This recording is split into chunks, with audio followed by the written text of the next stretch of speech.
एक बार फिर से स्वागत है। बात बंगाल के चुनावी दंगल की, जहां कोरोना महामारी के बीच पश्चिम बंगाल में छठे चरण के लिए मतदान जारी है। सुबह 11 बजे तक के जो आंकड़े हैं उसमें 37% से ज्यादा मतदान हो चुका है। 1 बजे के करीब का जो आंकड़ा है वो अभी अपडेट होगा, लेकिन अनुमान है कि कम से कम 50% तक की वोटिंग हो जानी चाहिए। अब सुबह से ही पोलिंग बूथ पर लंबी लंबी लाइनें लगी हैं। खास तौर पर महिलाएं बड़ी संख्या में बाहर निकलकर वोट कर रही हैं। आज 4 जिलों में की 43 विधानसभा सीटों पर वोट डाले जा रहे हैं। इस चरण में उत्तर 24 परगना जिले के 17 सीट, नदिया के और उत्तर दिनाजपुर के 9 सीटों के साथ साथ पूर्व बर्धमान यानी ईस्ट बर्धमान के 8 सीटों पर भी वोट डाले जा रहे हैं। इस चरण में बीजेपी के राष्ट्रीय उपाध्यक्ष मुकुल रॉय, तृणमूल कांग्रेस के मंत्री ज्योतिप्रिय मलिक, चंद्रिमा भट्टाचार्य और सीपीएम के नेता तन्मय भट्टाचार्य चुनावी मैदान में हैं। भाटपारा से अमित सिंह जुड़ रहे हैं, चंद्रमोहन कुमार इस्लामपुर से जुड़ रहे हैं। सबसे पहले मुझे आप दोनों की और आपके साथ जो विजेज हैं उनके भी स्वास्थ्य की चिंता है, जरा सेफ रहिए, सतर्क रहिए। अमित बताइए, भाटपारा में किस तरह का वोटर टर्नआउट है? कुछ बवाल हुआ है कि नहीं? ग्राउंड पे की शांतिपूर्ण चल रहा है मतदान का प्रकरण?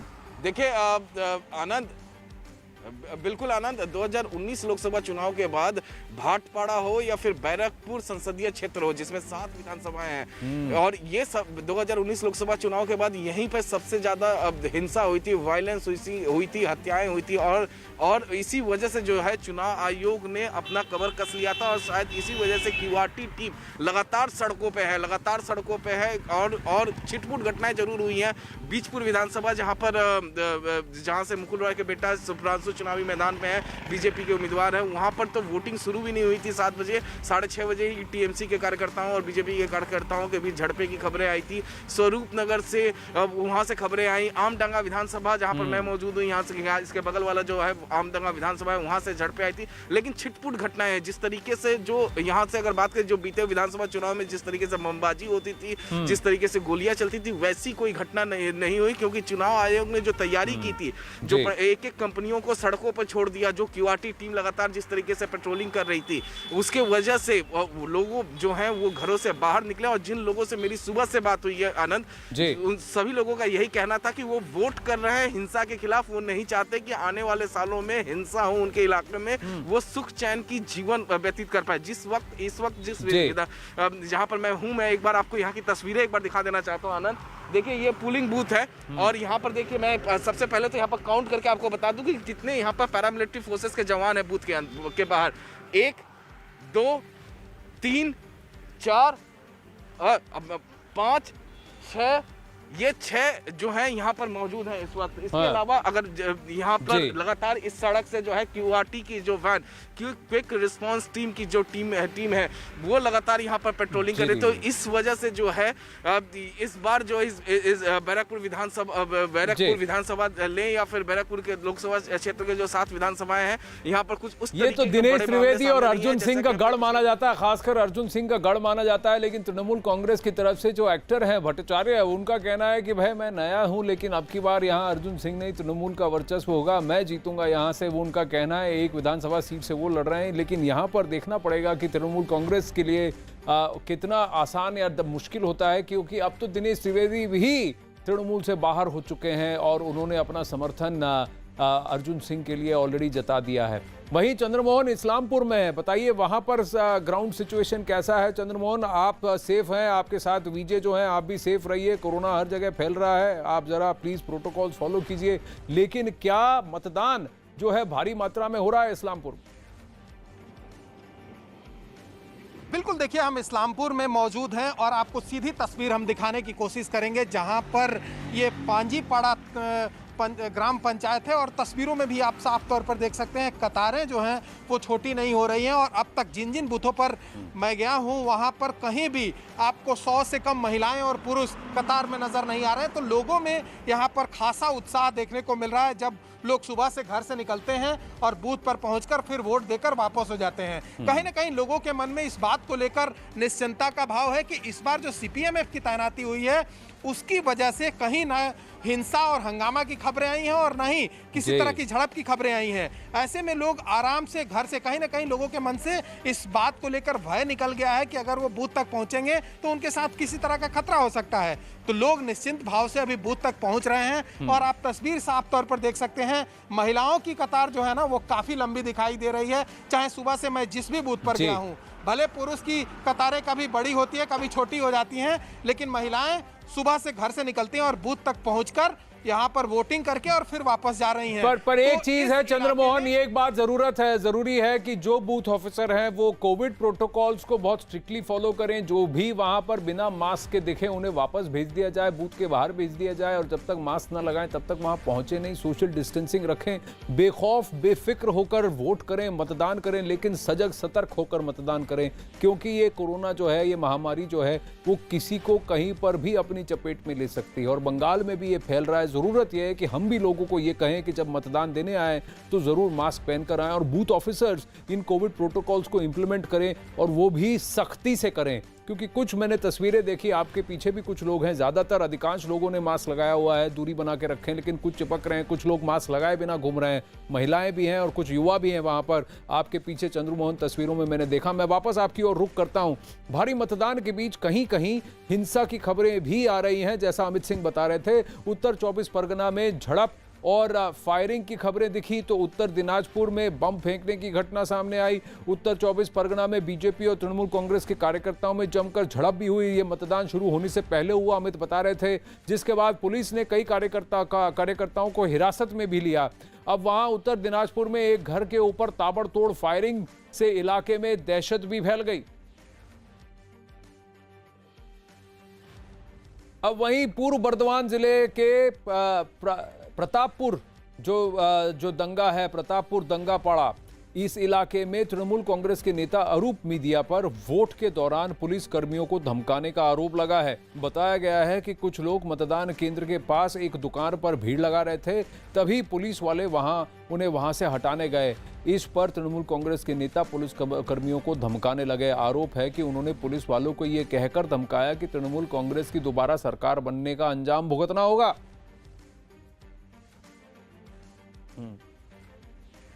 ये जो डराने धमकाने का काम है और ये जो झड़प हुई, ये कौन थे जिन्होंने फायरिंग की बात है, और ये तृणमूल कांग्रेस के कैंडिडेट खुलेआम पुलिस को भड़का रहे हैं कि हमारी सरकार वापस आई तो तुमको सबक सिखाएंगे। अमित, बिल्कुल आनंद, और इस बारे में जो है चुनाव आयोग से बीजेपी शिकायत करने वाली है, जो ऑफिशियली शाम को 4 बजे के बाद शायद वो जाकर वो शिकायत करने वाले हैं स्टेट इलेक्शन कमीशन को। इसके अलावा बताएं कि आमडांगा में भी बमबाजी हुई है। आमडांगा में आईएसएफ और टीएमसी के कार्यकर्ता आपस में भिड़ गए, बमबाजी का आरोप है। और वहाँ पर वोटरों को डराने धमकाने की बात बीजेपी ने कही कि दोनों पार्टी जो है, टीएमसी हो या फिर आईएसएफ है, दोनों बमबाजी करके वोटरों को डराने के लिए ये बमबाजी की जा रही है ताकि वो घरों से बाहर नहीं निकले। और आमडांगा में जिस तरीके से तैनाती है, पहले तो बमबाजी हुई, बमबाजी के बाद जिस तरीके से क्यूआरटी वैनों की यहाँ पर मूवमेंट हुई, उसके बाद लोग जो है घरों से बाहर निकले हैं और काफी ज्यादा तादाद में निकले हैं। तो जाहिर तौर पर जिस तरीके से पहला phase, second phase, third phase, fourth phase, fifth phase में हमने देखा हाई वोट परसेंटेज, तो वहीं इस बमबाजी के खिलाफ जो है लोग जो है घरों से बाहर निकले हैं। पैरामिलिट्री फोर्सेस के जो जवान थे उन्होंने जाकर लोगों से बात की और कहा कि आप घरों से बाहर निकलिए, वोट करिए। और उसके बाद लोग जाकर बाहर निकले, जो यानी जिस वजह से फायरिंग की जा रही थी कि लोग डरे, जिस वजह से बमबाजी हो रही थी कि लोग डरे, वो उसका कोई प्रभाव नहीं पड़ा। लोग काफी ज्यादा तादाद में, और आनंद खास बात ये रही आज के चुनाव में कि महिलाओं की जो लाइन थी वो पुरुषों से ज्यादा थी। महिला ज्यादा तादाद में घर से निकल रही थी। और बंगाल में 49% तो मतदान, जो 49% है वो वोटर बेस महिलाओं का है, और महिलाएं बेखौफ होकर अगर निकल रही हैं तो यानी कि चुनाव के प्रकरण में इलेक्शन कमीशन और चुनाव आयोग जो है और सेंट्रल पैरामिलिट्री फोर्सेस जो हैं कहीं ना कहीं ज्यादातर लार्ज स्केल पर शांति बनाए रखने में सफल हुए हैं। वहीं उत्तर 24 परगना जिले के 24 नंबर वार्ड के लीचू बगान इलाके में वोट के दौरान बीजेपी और तृणमूल कांग्रेस के कार्यकर्ताओं के बीच हिंसक झड़प की जो है घटना वो सामने आई है। आरोप है कि तृणमूल कांग्रेस कार्यकर्ताओं ने वहां बनाए गए बीजेपी के कैंप ऑफिस पर हमला किया और वहां तोड़फोड़ की। यही नहीं, एक बीजेपी कार्यकर्ता की बुरी तरह से पिटाई करके उसका पैर भी तोड़ देने का आरोप तृणमूल कांग्रेस के कार्यकर्ताओं पर लगा है। घटना के बाद से ही पूरे इलाके में तनावपूर्ण माहौल है। घटना की सूचना मिलने के बाद पुलिस अधिकारी मौके पर पहुंचे और मामले की जांच कर रहे हैं। अब बंगाल में वोटिंग के बीच ही छिटपुट हिंसा की भी खबरें आ रही हैं। वहां उत्तर दिनाजपुर में दहशत फैलाने के लिए जमकर फायरिंग की गई। एक घर पर कुछ लोगों ने फायरिंग की, जिसके बाद वहां पूरी तरह से अफरा तफरी मच गई। फायरिंग के आरोप तृणमूल कांग्रेस की कार्यकर्ताओं पर लगाया जा रहा है। फिलहाल पुलिस मामले की जांच कर रही है।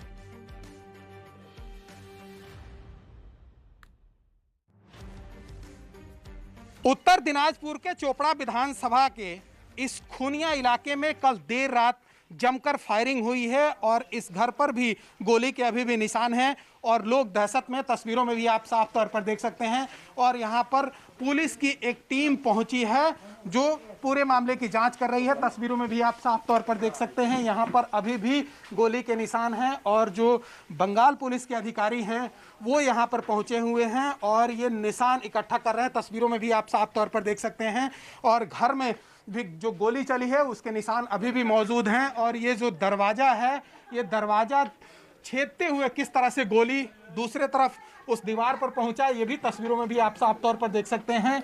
ये छेद जो है वो अभी भी यहाँ पर मौजूद हैं और जो बंगाल पुलिस के अधिकारी हैं वो यहाँ पर पहुंचे हैं, पूरे मामले की जांच कर रहे हैं।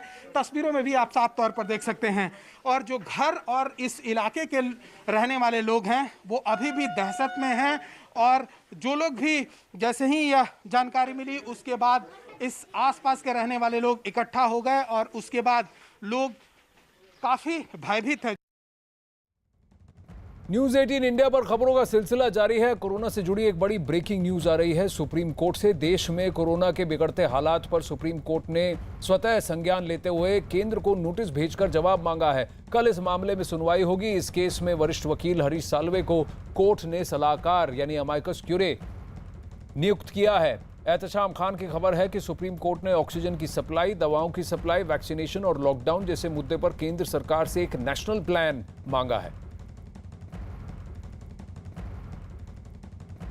अब सुप्रीम कोर्ट ने इस बात का संज्ञान लिया है कि हर कहीं देश भर से ऑक्सीजन की किल्लत के एसओएस आ रहे हैं, मैसेजेस आ रहे हैं। अस्पताल ये कह रहे हैं कि हमें ऑक्सीजन सप्लाई नहीं मिल रही है, ऑक्सीजन खत्म हो रहा है और मरीजों की जान खतरे में है। दूसरी तरफ रेमडेसिविर जैसे क्रिटिकल इंजेक्शंस की भी बात हो रही है। तीसरी बात यह कि जहां वैक्सीनेशन का दौर दिन में कम से कम 30 लाख वैक्सीनेशन तक पहुंच गया है, वहीं कई जगहों से ये खबर आ रही है कि वैक्सीन के डोसेज नहीं मिल रहे हैं। तो इस पर भी पूछा गया है कि आपका एक्चुअल नेशनल प्लान क्या है। तीसरी बात, जहां सरकारें, राज्य सरकारें और प्रशासन जो है लॉकडाउन की तरफ रुख कर रहे हैं, कह रहे हैं कि लॉकडाउन के अलावा हमारे पास कोई विकल्प नहीं है। वहीं सेंटर का कहना है, प्रधानमंत्री का कहना है कि लॉकडाउन अब विकल्प नहीं है, माइक्रो कंटेनमेंट है, टेस्ट, ट्रैक और ट्रीट है। देश पूरा लॉकडाउन में नहीं जाएगा। एहतशाम खान जुड़ रहे हैं। एहतशाम, तो सुप्रीम कोर्ट ने सुओ मोटो कॉग्निजेंस लिया है, स्वतः संज्ञान में लिया है कि वहां पर देश में एक नेशनल इमरजेंसी जैसी परिस्थिति है, तो सेंटर का क्या प्लान है, ये जवाब मांगा है सेंटर से। बिल्कुल, जो सुप्रीम कोर्ट का अप्रोच था वो ये था कि हर राज्य में अलग अलग तरीके से काम हो रहा है और कोई एक नेशनल प्लान नजर नहीं आ रहा है। इसीलिए लोग अलग अलग हाई कोर्ट्स में जा रहे हैं और हाई कोर्ट अपने तरीके से आदेश दे रहा है। इससे जो पूरे राष्ट्रीय स्तर पर जिस तरह से काम होना चाहिए वो नहीं हो पा रहा है, उस पर उसका असर पड़ रहा है। इसलिए सुप्रीम कोर्ट ने केंद्र सरकार से पूछा है कि आप बताएं कि पूरे देश के लिए कोई नेशनल प्लान आपके पास है और है तो क्या है। और 4 बिंदुओं पर उन्होंने जवाब मांगा है केंद्र सरकार से कि जो ऑक्सीजन की कमी हो रही है, किसी राज्य में ज्यादा है, किसी में कम है, तो हो रहा है, इसको कैसे मैनेज करेंगे ये बताएं। दवाओं की कमी जहां नजर आ रही है उस पर क्या सरकार कर रही है, वैक्सीनेशन आगे किस तरह से होगा और साथ ही साथ की जो लॉकडाउन है उसको लेकर राज्य सरकार ही आगे का जो भी फैसला हो वो तय करे। इन 4 बिंदुओं पे सुप्रीम कोर्ट ने केंद्र सरकार से जवाब मांगा है और जिस तरह के हालात बन रहे हैं, कोर्ट ने कल ही इस मामले की सुनवाई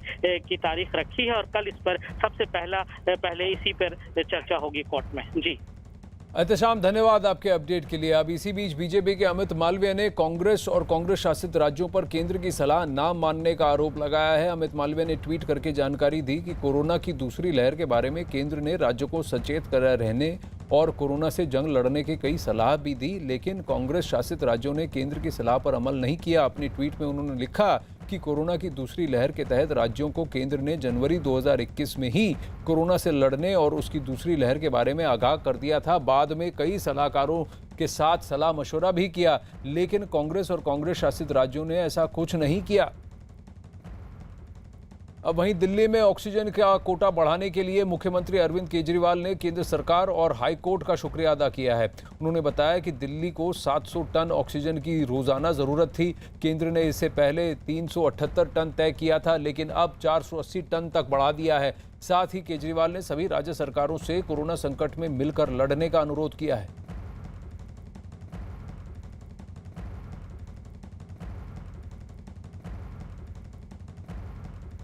कुछ दिनों से दिल्ली में भी ऑक्सीजन की काफ़ी ज़्यादा अफरा तफरी मची हुई है। कभी इस हॉस्पिटल में ऑक्सीजन की कमी हो गई, कभी उस हॉस्पिटल में ऑक्सीजन की कमी हो गई, इस हॉस्पिटल में 2 घंटे की ऑक्सीजन बच गई। मैंने खुद रात भर अस्पतालों में ऑक्सीजन का इंतज़ाम कराने में गुजारी है कि कहीं किसी अस्पताल में ऑक्सीजन की कमी से कहीं मौत नहीं हो जानी चाहिए। रोज़ाना 700 टन ऑक्सीजन की ज़रूरत है। केंद्र सरकार ने हमारा कोटा कल तक 378 टन तय किया हुआ था।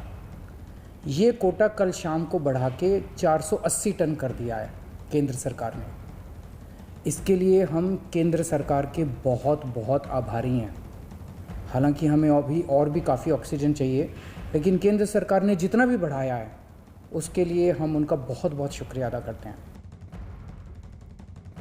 अब वहीं अपोलो अस्पताल के जॉइंट डायरेक्टर संगीता रेड्डी की ताज़ा ट्वीट के मुताबिक पानीपत से ऑक्सीजन ला रहे जिस ड्राइवर को हरियाणा पुलिस ने पकड़ लिया था, उसे अब अंदर जाने की इजाज़त दे दी गई है। डॉक्टर संगीता ने उम्मीद जाहिर की है कि अब ऑक्सीजन को जल्दी ही पानीपत से दिल्ली पहुंचाया जाएगा।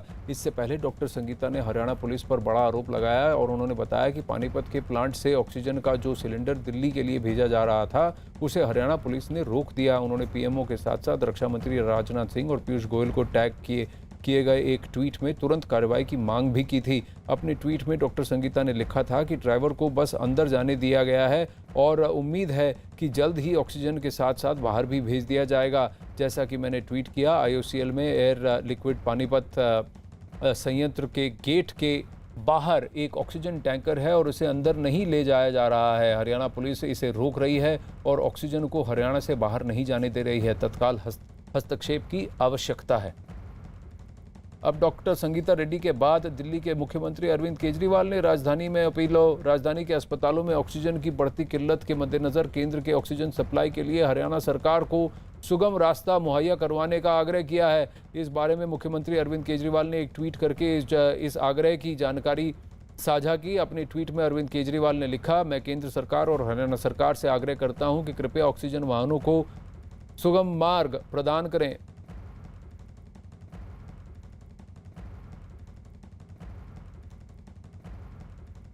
जावेद मंसूरी हमारे साथ दिल्ली से लाइव जुड़ रहे हैं। जावेद, इस वक्त आप कहां हैं? ग्राउंड सिचुएशन क्या है?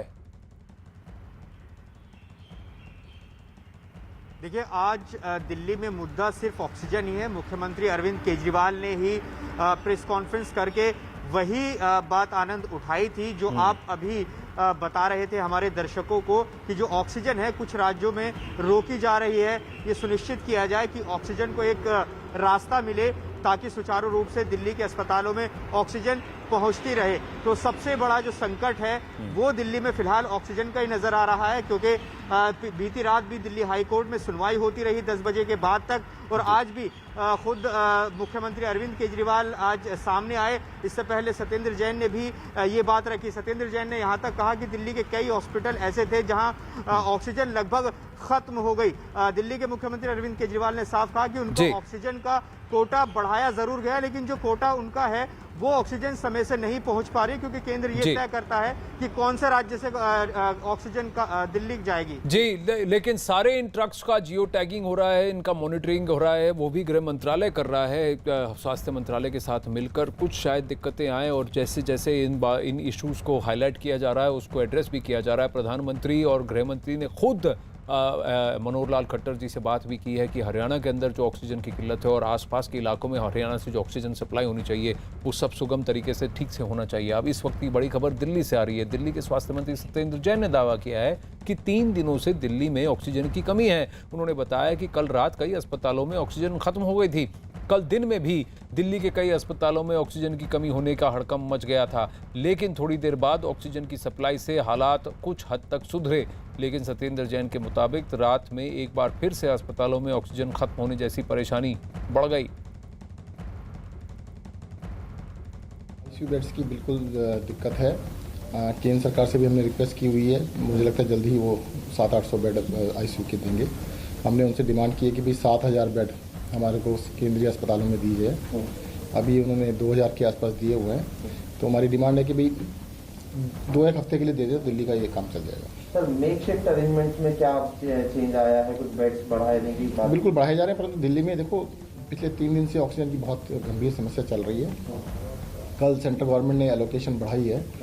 अभी सभी राज्यों की एलोकेशन सेंट्रल गवर्नमेंट कर रहा है, तो दिल्ली का जो कोटा फिक्स किया था वो कम था, उससे ज़्यादा रिक्वायरमेंट है। और क्योंकि हम ऑफ सेंटर और खोल रहे हैं, नहीं खोल रहे हैं, उनमें भी ऑक्सीजन की ज़रूरत है, तो कल कोटा बढ़ाया है। देखिए अब कल रात तो सारी रात क्राइसिस रहा, पूरी रात मैं खुद भी लगा रहा। कई अस्पतालों के अंदर बिल्कुल ऑक्सीजन ऑलमोस्ट ख़त्म हो गई थी, तो सब जगह थोड़ी करके भिजवाई गई। तो ऑक्सीजन का क्राइसिस अगर 1-2 दिन में ख़त्म होता है तो फिर काफ़ी बड़ी संख्या में बेड जाएंगे।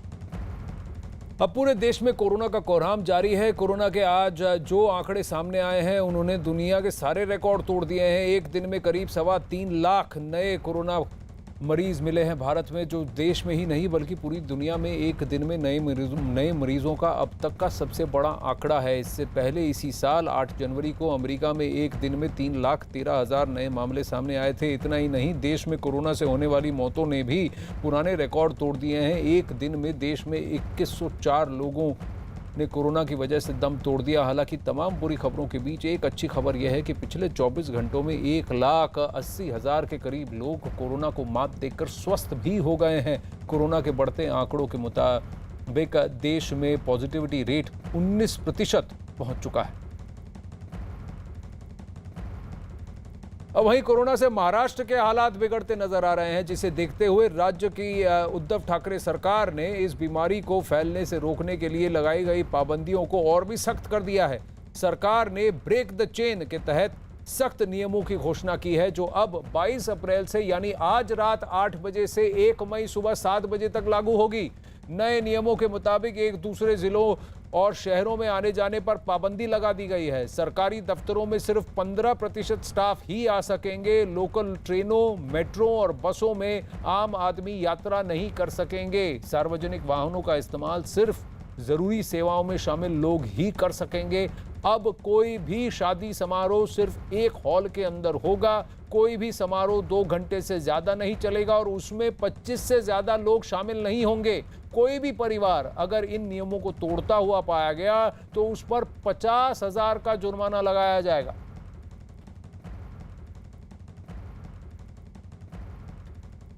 तो महाराष्ट्र में इंटर डिस्ट्रिक्ट ट्रैवल यानी मुंबई से आप पुणे नहीं जा सकते, पनवेल से आप आगे कल्याण डोंबिवली नहीं जा सकते।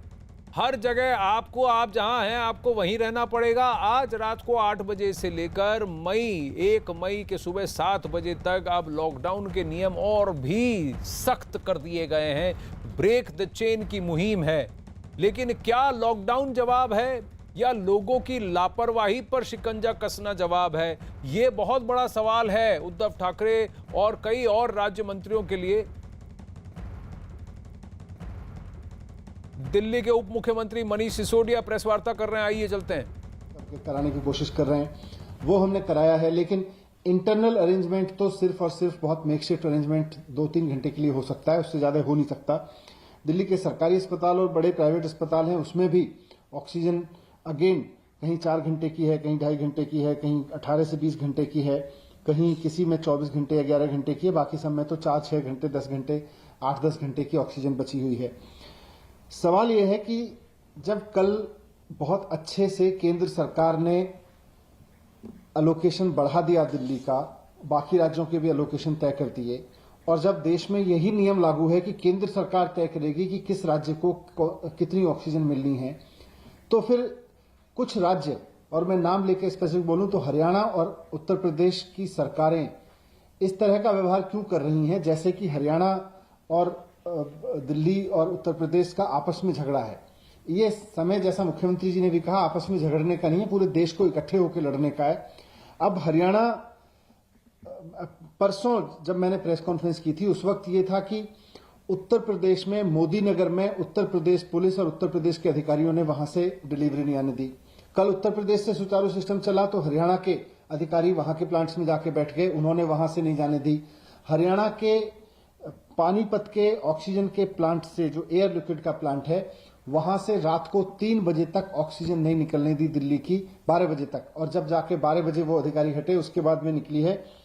अगर केंद्र सरकार द्वारा कल बढ़ाए गए कोटे को छोड़ भी दें तो कल तक 378 मीट्रिक टन दिल्ली सरकार का कोटा था।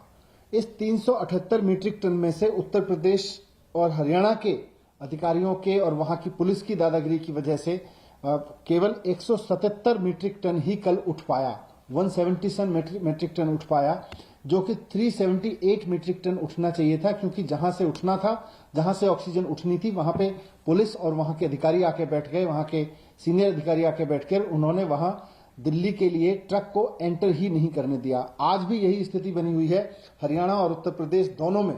आज जो दिल्ली में चारों तरफ से ऑक्सीजन की त्राही त्राही मच रही है, उसका सबसे बड़ा कारण यह है कि हरियाणा और उत्तर प्रदेश दोनों में ऑक्सीजन को लेकर जंगल राज मचा रखा है। वहां की सरकारें, वहां के अधिकारी, वहां की पुलिस, वहां के ऑक्सीजन प्लांट से दिल्ली के लिए ऑक्सीजन निकलने नहीं दे रही है।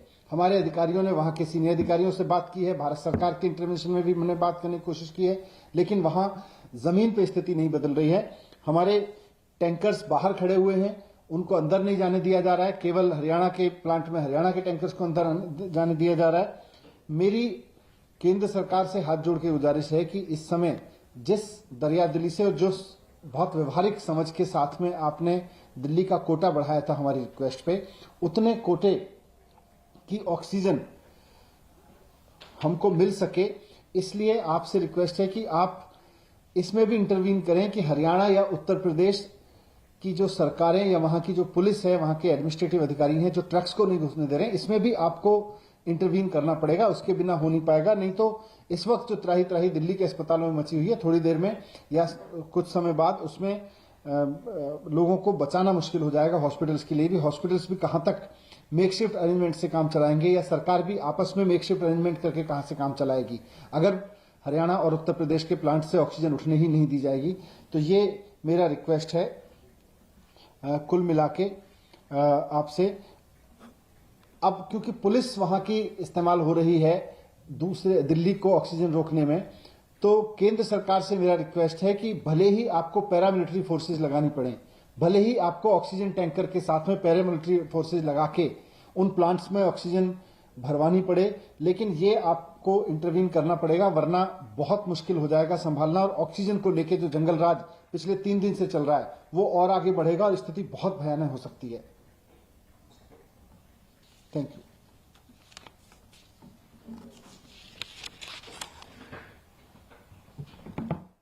तो दिल्ली के उप मुख्यमंत्री मनीष सिसोदिया का प्रेस कॉन्फ्रेंस, जहां उन्होंने कहा कि ऑक्सीजन को लेकर चल रहा है जंगल राज और इसको केंद्र सरकार को इस पर हस्तक्षेप करने की जरूरत है, जरूरत पड़े तो पैरामिलिट्री फोर्सेस लगाएं, लेकिन स्थानीय प्रशासन उत्तर प्रदेश और हरियाणा को ये कहें कि जो ऑक्सीजन के टैंकर जा रहे हैं ऑक्सीजन की सप्लाई के लिए, रिफिल के लिए, उन्हें रोका ना जाए, उन्हें आने दिया जाए, क्योंकि दिल्ली में ऑक्सीजन की किल्लत है। हमारा कोटा बढ़ने के बावजूद दिल्ली को जितना ऑक्सीजन मिलना चाहिए उतना नहीं दिया जा रहा है।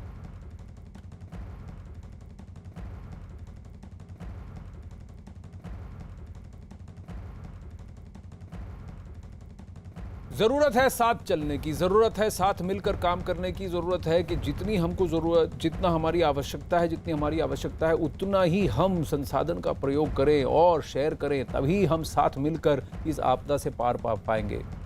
एक छोटा सा ब्रेक लेंगे यहाँ न्यूज़ 18 इंडिया पर, बने रहिए।